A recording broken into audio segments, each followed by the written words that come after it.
civilization. A hero from another time.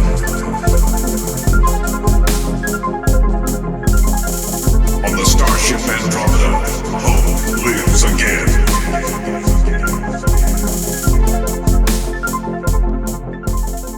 Okay, everyone, welcome back to the Holodeck. We are continuing our adventure in Andromeda. And gentlemen, are you ready to go D-0? Are you ready for that? That is the episode. Wait, is that the title? That is the title of the next episode we are due to I watch. thought they were all poetry quotes. What fucking poetry goes D-0? Some Tom Clancy poetry, I think. Shall we watch the trailer? Let's watch the trailer, see what you think, and we'll get there. Shall we do that? Are you ready? All right, let's go. Right, okay, here we go. Hit me with it. It better have club music like last night. Andromeda, a mysterious enemy. Prepare to fire my command. Fire! And in danger of mutiny. The captain's plan is killing us. Threatens to tear the Andromeda apart. Ooh. Shirtless. Kevin Sorbo. Brace for impact. In Gene Roddenberry's Andromeda. Do you want to walk with me and live? Or walk out on me and die? Wow. I see we're ladling tropes in right at the start here. Wow. Okay, that's okay. Do you know what? If you want to come. A little bit. Do you know what? I kind of think there might be something good in this. I'm hopeful. This looks interesting. Why? I don't know. Why? I don't know. I think Actually, Tia sold me. I hate Yeah, to say that's it. right. You don't know. You're just I'm saying hopeful this. too. For some reason, they keep getting worse, but I retain hope that there's going to be a good one in here. All right, so I think it was Stars who said last episode we were pre-rating. He goes, "Yeah, but look at those early season episodes like Charlie X and Code of Honor and stuff." And you were right. Okay, we gave that episode like a 0.4, but I went back and looked.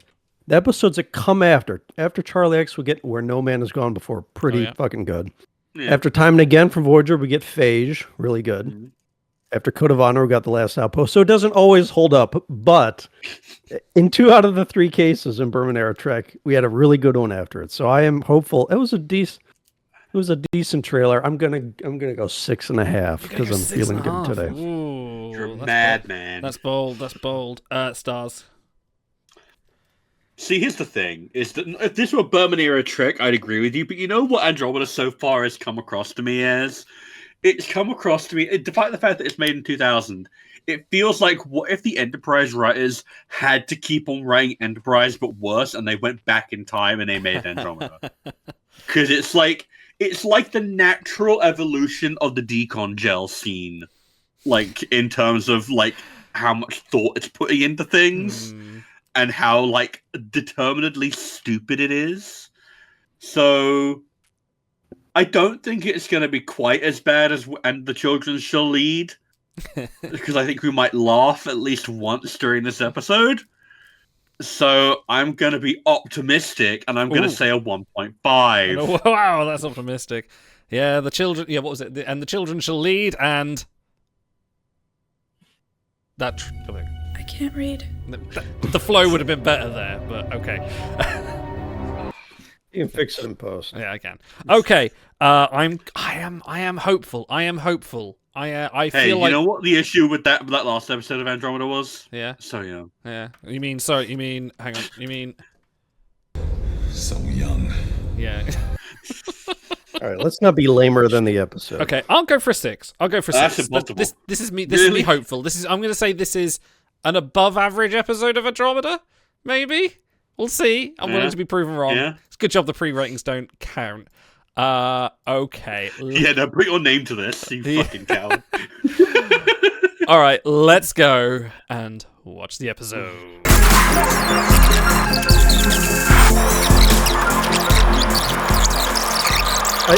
If that was Worf at the end, instead of like shooting for him, he would have just shot it as hard as he could straight ahead, and it would have like ricocheted off the wall or something. It would have broken the hoop, yeah.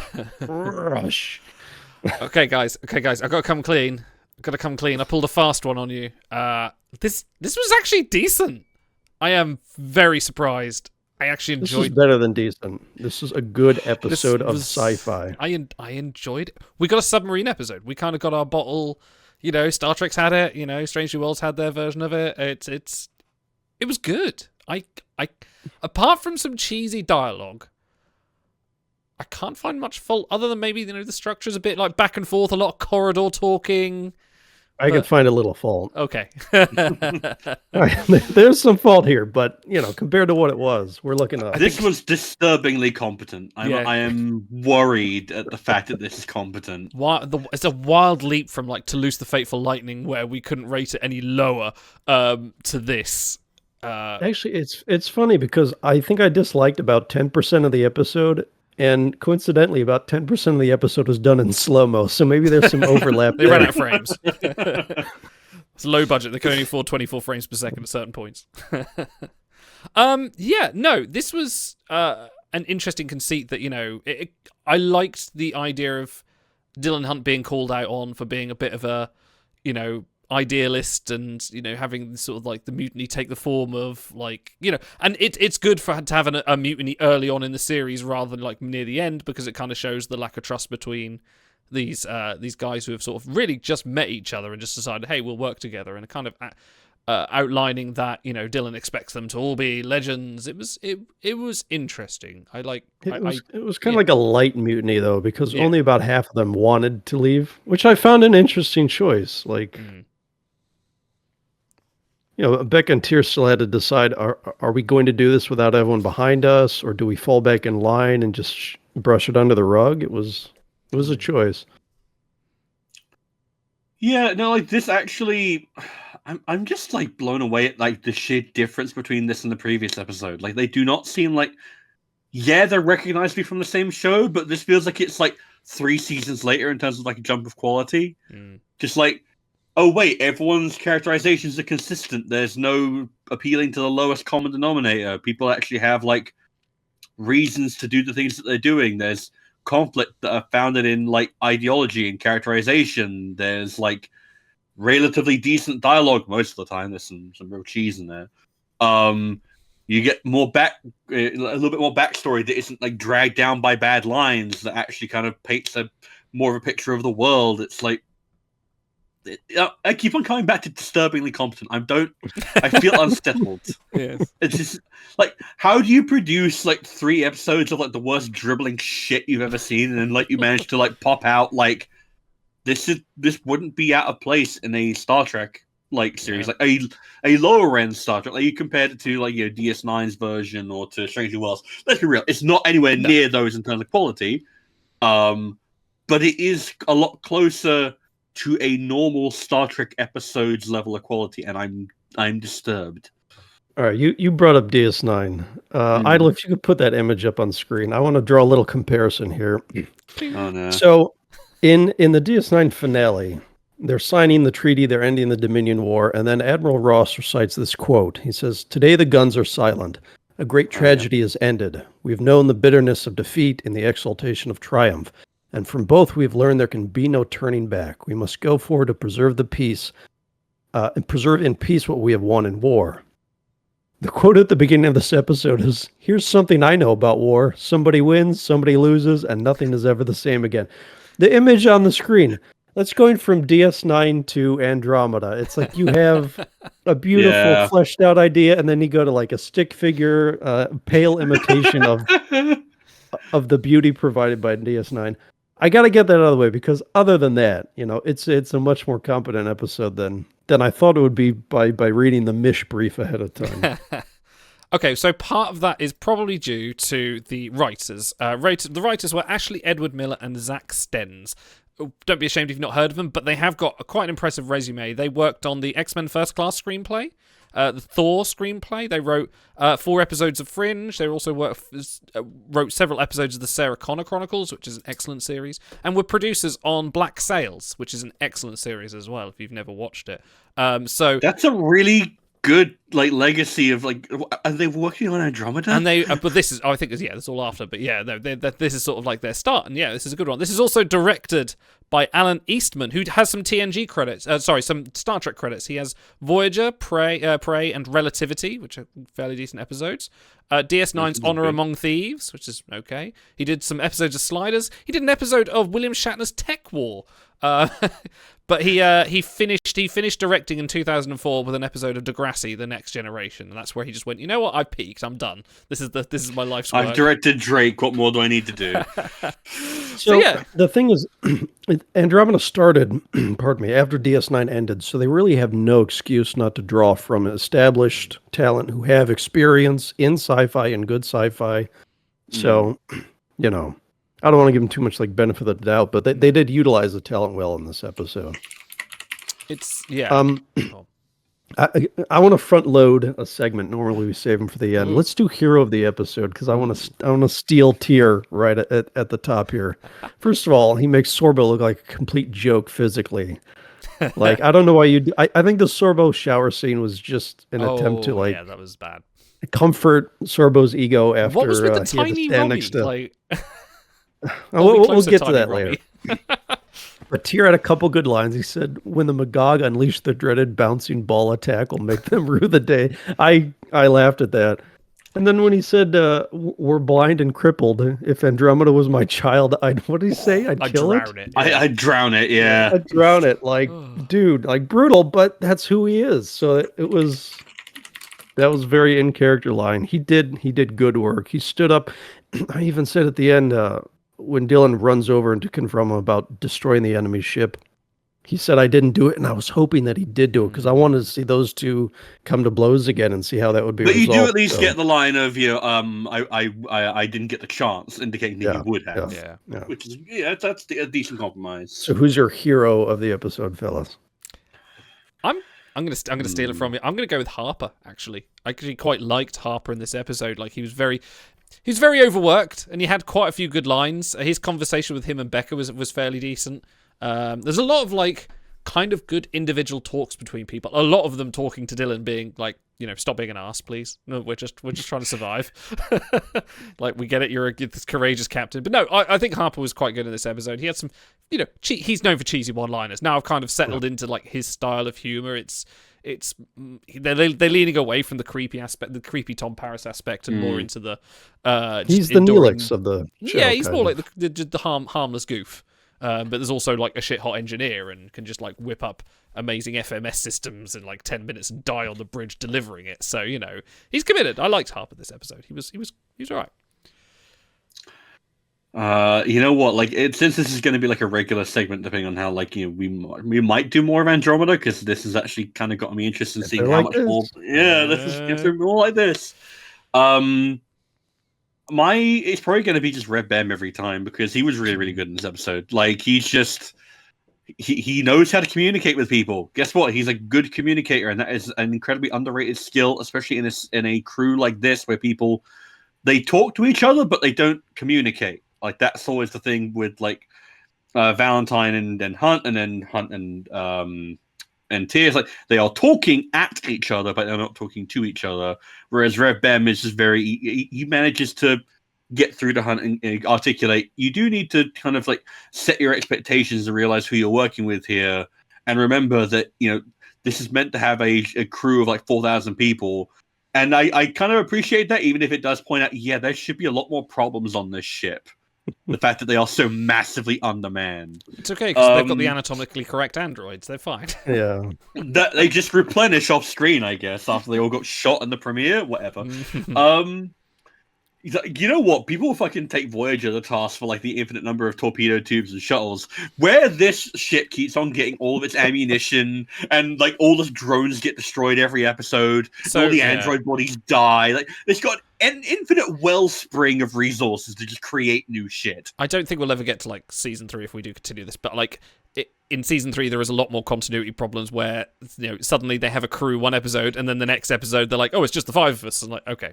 So yeah, the continuity does get a little bit messier later, but hey. Oh, lovely. But I also just appreciate it because it's like Like the previous episode could not have felt like more of a fever dream. Like it had no relevance to anything. It's like it's kind of meant to be about showing the degradation of the Commonwealth, but it's like it's so abstracted and goofy that it's hard to take seriously in any real way. It's gonna come up. God damn it.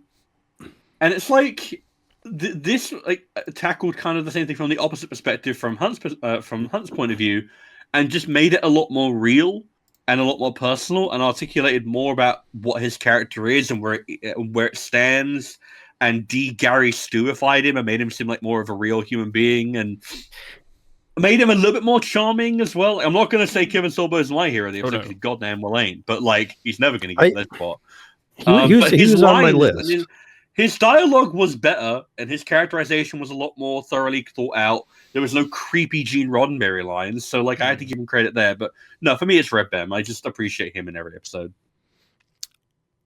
Yeah, so to touch on that, it was like you could almost see the story progression in front of your eyes, and it was honestly impressive after the first 3 episodes. First, you have Becca confront him about his inadequacies as captain, let's say, and then the scene in his quarters where he's kind of confessing his inner thoughts to Rami Andromeda about his self-doubt, and then Tyr confronts him, and it's like, at every turn, it's the story is about that.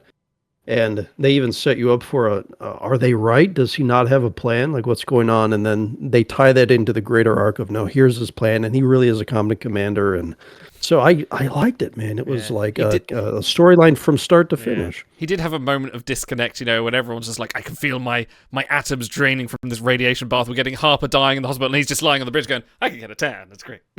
Yeah, that was pretty...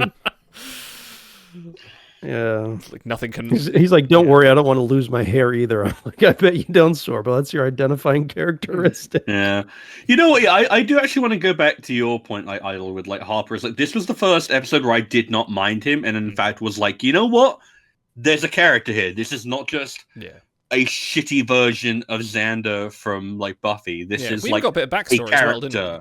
Tiny bit. Yeah, we got like, and it wasn't delivered from him. It was delivered from like Valentine in concern, so it didn't feel like a plea for pity. It felt like like she says at the very beginning of the episode, these are my crew, my family, and I was like, fuck you, these are not your family. You do not act like they're your family. Yeah. That was like, and then after, like the writers actually bothered to give her a moment where it feels like, oh, this is a thing that someone who has been working with this guy for years would have picked up, internalized. Maybe he doesn't even know that she knows, and she's going to use that to make sure he gets the best care. It's like that elevates every character involved, and it's like it's a very small thing, but it makes a massive fucking difference in turning this guy from an assemblage of tropes into a real character. Like. Just little things like that make such a big difference in the wider scheme. So I had said last episode when they were just like shooting Nova bombs off like it's a John Philip Sousa, poem or whatever. It was.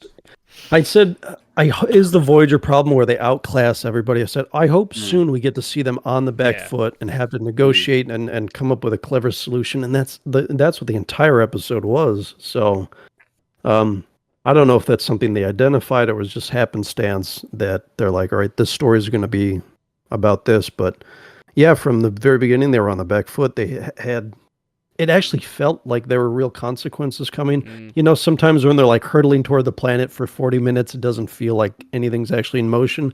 This felt like, because I think they changed the setting a couple times, that like they're actually having to take steps to stay ahead of the bad guy. And it was well done. Yeah, and like they even like it felt like this was like maybe the first episode apart from the pilot that was like setting something up for the future with like a little bit of mystery at the end of they self-destructed to conceal their identity. Okay, why? Because you never got like a follow-up on precisely the weird readings they were getting in the very beginning. So it's like guess what? Forethought and foreshadowing and like creating a mystery. These are strangely useful tools to have in a writer's toolbox, and the guys who are writing on episodes 1, 2, and 3 were like, what? What?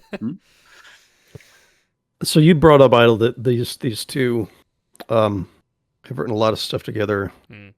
Zach Stentz and Ashley Edward Miller. E. Miller. Yeah. I think that probably shows, because if they are a writing duo, the fact that this script is fairly tighter than a lot of other sci-fi and Star Trek episodes, I think probably their experience together helped inform that. Yeah, Mm. definitely works for them. How about we go on to... Bread. Gentlemen, what was your bread of the episode, the moment that stood out to you most in the episode? Let's start, since Auto hijacked the last one, let's start with you, Stars. You know what? I'm gonna go straight for that bit between Hunt and Harper, where like he brings in the FMS, and like he's sweating, and so he's obviously been on a bad way, and then he just collapses with it. And he doesn't like make a plea for pity. He just like says, "Look, I did it," and it's like it's a nice moment for both of them, where it's like it's kind of played for comedy, but it's also serious, and it's like I don't know. It just feels like a very just well constructed moment, and it epitomizes why Hunt is struggling, what he has to overcome, what he now owes his crew. It epitomizes his fault and what he needs to do to overcome it, and it gives them the push. Like, and it's also just like I appreciated the little bonding. It's a nice follow-on moment from the bonding moment they had in the tube of like what the FMS actually stands for, which feels like a. Guess what? That's a moment that's good. Like that makes Hunt seem like a competent commander who actually has plans and isn't just flying by the seat of his pants, which is important. But yeah, that's probably what I'll take away from this episode. Is just Harper collapsing with this FMS, like ah. While we're on it, what did you think of the Jeffries tube on the Andromeda? No, we can't call it a It was Jeffries pretty tube. much- Very, very spacious. It's Yeah, very it was- spacious. Yeah, it was very similar to Star Trek. No, it's a Romy tube. Mm. Literally. A Romy tube. It's Robbie's fallopian tubes. Yeah. Okay. Auto, what was your Title. bread? What's Oh, your bread? My bread. Okay. Since No. I hijacked the last segment. What's Okay. your radiation-soaked cooked bread? Yes, my DNA strands falling away from the bread. No, would definitely be the Medusan style goggles that everyone was wearing to pilot the drones. You just come, they put them on. They look like a piece of plastic and aluminium, and they look up like they're about to start DJing for Daft Punk. Yeah, this. Oh, I forgot about those. Fuck me. Oh, That was definitely looked so up and just went, bad. why did he... Like, obviously, they're like VR goggles, so they can pilot the smaller Andromeda-style fighters, because they didn't have the budget to model something else. So they just went, you know what, we'll take the Andromeda and make it smaller. But, yeah, then my bread is just looking at those, and, like, everyone Tyr getting very angry, and them was like, no, we should go! And, like, we should stay and fight! You know, when you do a joke over and over, eventually your audience stops laughing. But I swear to God, every 10 seconds they cut the tear, and I laughed again every single time. It was so funny. Yeah. That's my bread. Auto. All right. My bread is unfortunately so clearly Hunt washing between his thighs, standing buck naked in front of Andromeda. I literally had to cover my eyes while we were watching. I Yeah, asked you were guys- horrified. It was. I asked you to tell me when the scene was done. It was so egregious. I can only imagine that it's, like I said, to soothe Hunt's ego after, what is his name? He's Keith so Hamilton ridiculous. Cobb made him look like a complete joke physically. So it was weird because, I could see that maybe they could play that for humor. If it was someone standing in front of Data or something and he just has this blank expressionless look on his face, that might be kind of funny. But this was it was really weird. Andromeda was pining over him, like touching his face in Yeah, the that was weird. picture. A picture And of you him could and tell his that she had wife. feelings for him. And then so for him in a power dynamic to stand buck naked in front of her it evoked all kinds of creepy and gross real life parallels that I don't even want to really touch on. So I did not. It was a freaking gross scene, and it's unfortunately my bread because like that'll be seared in my mind for some time. Yeah, the image of Kevin Sorbo like coming out of the shower and immediately putting on a thick ass turtleneck is that sticks with you. What the fuck, man? Yeah, I don't know. I just got very confused with why Romy was like tiny. Like, and that's the other thing as well. Why they seem to sort of swap between the android Romy and Andromeda on the screen. No logic between it. No, they were just Like- sort of like darting between Like the when two. the Doctor does it with like the fucking mobile emitter, there is a very clear logic as to what's going on. But here it's like, I don't know. I like having 2 copies of myself right by the bridge, so I can do whatever I want. Yeah, they had So I can two were on the high-five bridge. Myself. Like, why? Yeah. And then, Made like, no the android sense. one just didn't seem to turn up anywhere else in the episode. I don't know. It was very strange. I will say, though, that everybody emoted better and more than the previous 3 episodes, including Rami, Lexa as Rami. I thought she was probably the biggest step up in terms of emoting. Everyone felt a lot more natural, too. Yeah. It was nice. It was different. Well, it helps when you have material that you can actually Yeah. emote with. Yeah. Okay. How about we move on to... Killed while trying to escape. Damn clever, if you ask me. It's a classic. That's what they wanted. Who wanted us killed? Since you're all stealing tropes anyway, why not let you? His name is... Oh, no. Son of a... Yes, what popular science fiction tropes or segments does this pull from? I am going to steal the submarine warfare trope. This is something that's been done in a lot of science fiction, not just science fiction, in war and war films and all kinds of, like, we're trapped in one area, and it's great for a bottle episode. If you want to make a low budget, well presented, very tense. Like, I felt the tension in this episode, definitely. Like you said, Otto, they were on the back foot. Yeah. They lost about 2 or 3 times, took a beating, a real beating. You know, those slow-mo explosion shots on the bridge, you know, they were definite added to it. But yeah, this is definitely a submarine episode. This was the we're trapped in the nebula, best of both worlds, being, you know, depth charges going off around us. We're now flying towards the corona of the sun to escape their their sensors. This is a classic submarine. I mean, everyone's got to do it. It's a rite of passage. You run a science fiction show aboard a starship. You do a sub. Actually, I don't know if the Orville ever did, but okay, maybe they will. You know they wanted to. Yeah. Wait, is this segment like our favorite trope, or we're adding trope? I don't know. You came up with it, so I think I'm just saying, like, it's a trope. A trope. I still don't know what we're doing. I'll jump on this. Okay.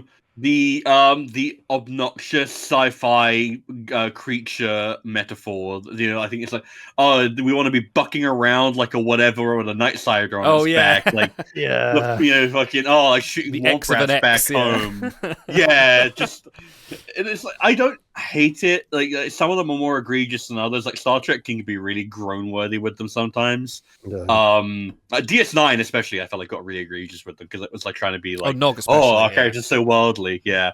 Here wasn't the worst because at least it was related to like a real life, like the Crazy Ivan thing, which I think was a cool pull and relates to your trope. But every time they do it, no matter what series it is, it's always egregious whenever they pull out the sci-fi creature analogy that you don't know. It's world building, it's lore. It makes it feel full and rich and dense. Mm-hmm. Yeah, for all the praise we're heaping on it, it wasn't any less tropey than the previous episodes. Yeah. So, You even had the whole. Go on. I'm going to go with the very last shot of the episode where it's like they pulled it out of Air Bud or something. They do the slow-mo shot and it rolls around the rim and then it goes in, and it's like, yeah, of course they made the final shot, and so that was pretty cheesy. I did like how for as cheesy as and predictable as it was, I did like the basketball interaction between the two of them. You know, when he gets his own back and smacks him with the ball, you didn't expect it, and neither did Tyr. And it was like, oh, well, I kind of. Well, but there was another trope where, like, he's talking to Tyr later, and he's like, "It's just like being on a basketball team. We have to work together." I'm like, okay, whatever. Yeah. You can dodge a ball, you can dodge a wrench. Oh no, the other way around. You can dodge a wrench, you can dodge a ball. All right, okay. That's a bold strategy, Cotton. We'll see if it works out for him. It's a bold strategy, Tyr. Let's see if it works out for him. All right, let's do our best worst. The best advice I can give you is to just be yourself. You're the worst thing that ever happened to Zek. You're the worst thing that ever happened to me. Actually, that's the second best piece of advice. In fact, you're the worst thing that ever happened to the entire Ferengi Alliance. No. Just stop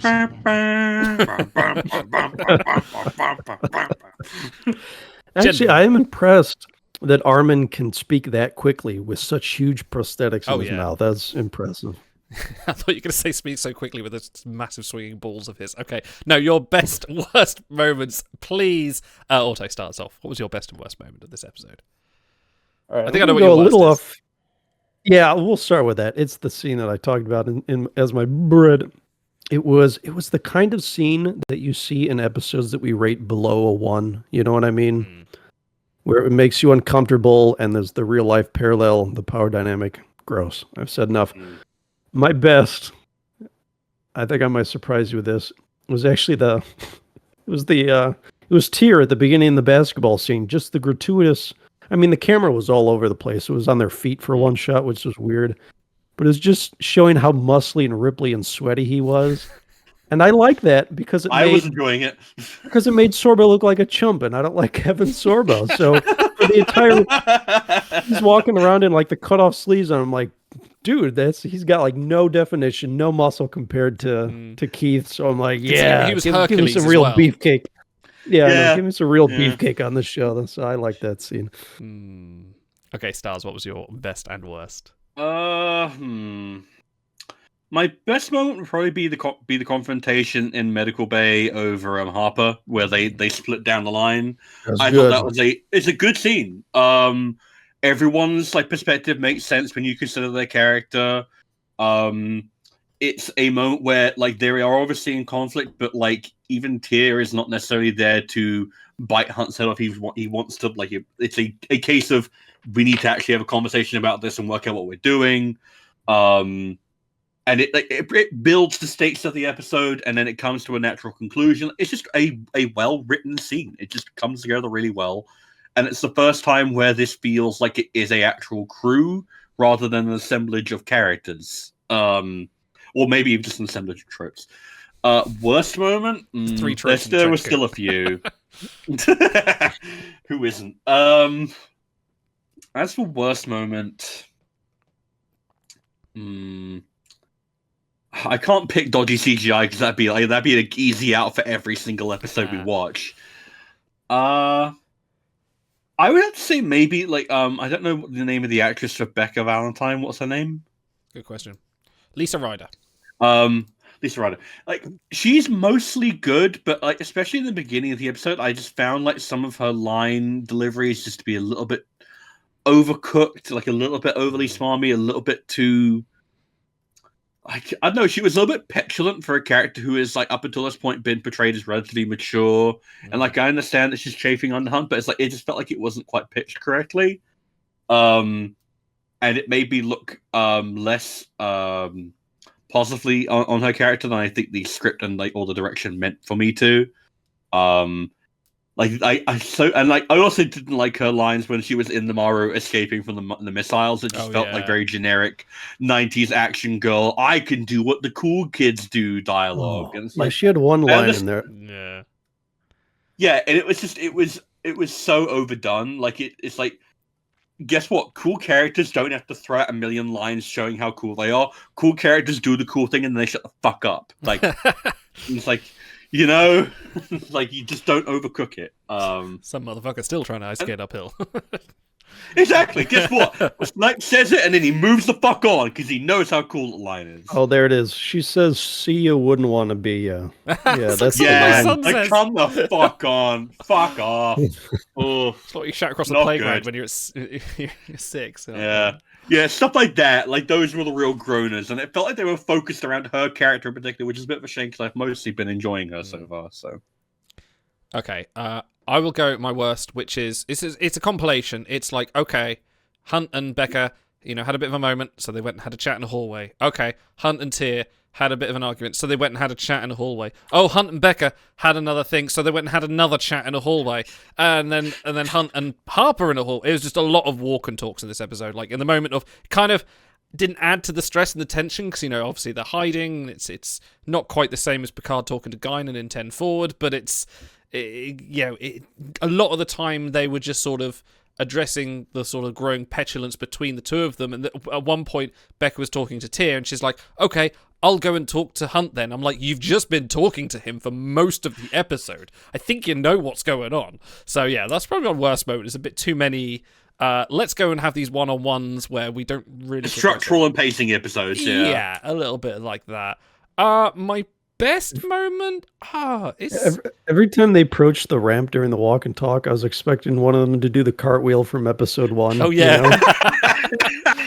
God, I forgot about that. Best moment, I don't know. I think it's just any time Tyr talks to someone. I think it comes the opposite. Anytime like Tyr and Hunt have a conversation, it's good moment. I don't know what it is about Tyr's dialect and the way he delivers this sort of like, because you expect him to be the muscle man, you expect him to be the dwarf. He's like lots of grunts and but he's quite articulate. Yeah, he's Nietzschean. He's quite articulate, but also with that little bit. And there's a moment between him and Becca where he gets a little bit. He breaks, doesn't he? He breaks. He gets a little bit angry, and you sort of see the inner rage come out. And it's like, actually, I'm down for this. Like, I'm articulate until I'm not.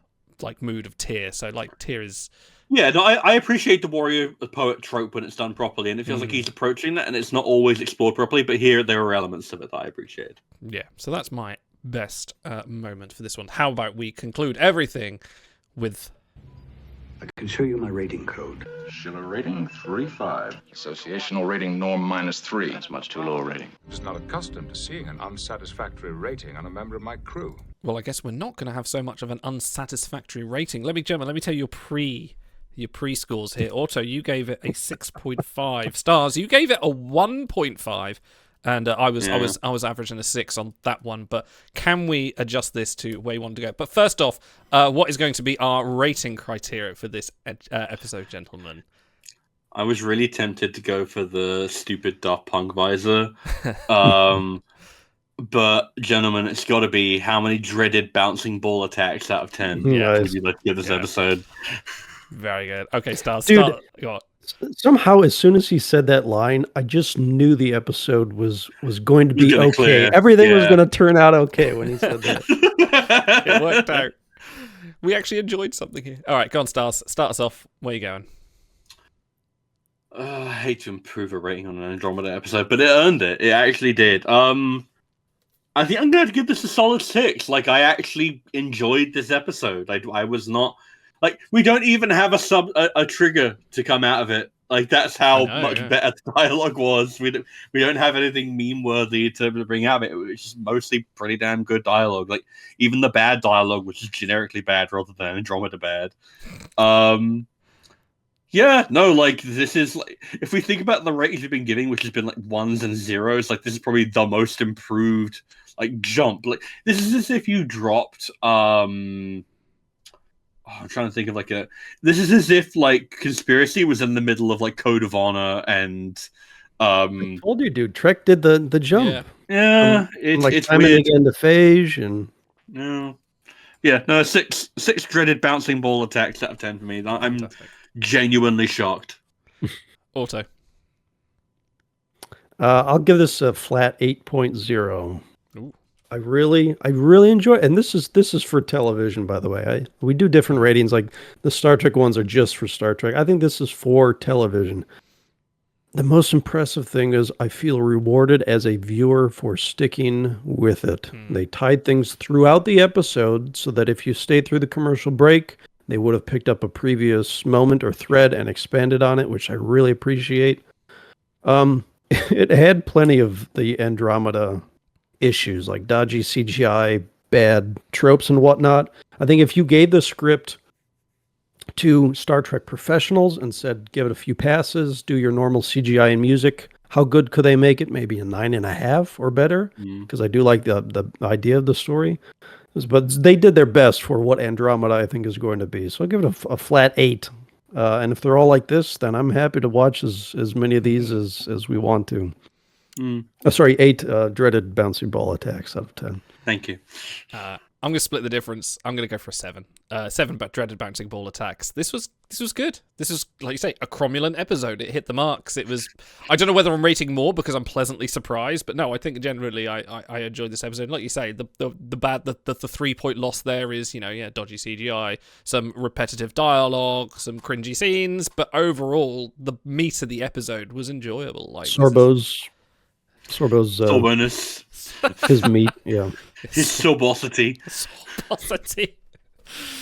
Oh, it's quite funny because on my little notebook at the top, I've got on the top saying to baculate, and that's as in Captain Archer. Whenever he's doing something, he's baculating, but we could be sorboing here, or sorboilizing here. Or I don't know. Okay, I'm going to stop rambling now. Which brings this episode to an average of 7 Straight 7 up the board, and is our highest rated Andromeda episode so far. Really? Big I surprise. thought that Let Loose the Faintly Lightning would easily clear this. Dude, I threw out my pre-rating as a joke. I thought, oh, I'll just throw out a high number. Then when it's bad, we can all laugh. And why did I ever pick that number? I'm like, no, it actually improved on it. I couldn't believe it. Surprises abound. How about, would you like to hear about the next episode? Double Helix. The Andromeda tries to help in a conflict between the Than and a Nietzschean pride. Tyr, the last of his pride, is offered a chance to join with the pride and a bride. Will he side with his people or with the Andromeda? And on that note, we'll see you next time on the Holodeck. And just remember, stay hunt.